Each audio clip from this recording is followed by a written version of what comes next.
Assalomu alaykum. میگه که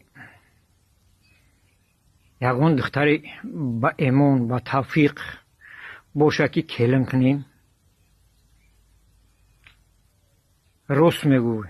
یگان دختری که با ایمان با توفیق باشه که کلم کنیم.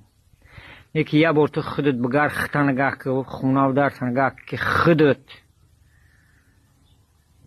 یگان با ایمان و با توفیق تربیت کرده دوده به یگان کس خونه یگان کس آباد شده است که همونطوری طلب منی. اگر دختری با ایمان طلب تربیت کرده باشی و دوده باشی خدا خواهد شب رحمان کلنی با ایمان میوی با توفیق میوی.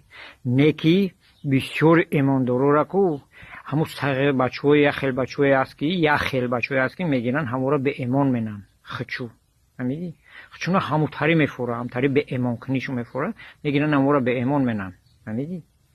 این ما تجربه زندگی همه همیره ما دیدیم همین زندگی را همه ایسری ما گذشت ما دیدیم میدونیم فهمیدی؟ انا اگر همونطوری تربیت کرده باشی پروردگارین در نصیبت همونطوری میزنه اگر نکرده باشی طلب نکن هیچ محل فهمیدی؟ خیلی ما چیزی را در زندگی دیدیم میگیم اوسنش پناه تو به خدا.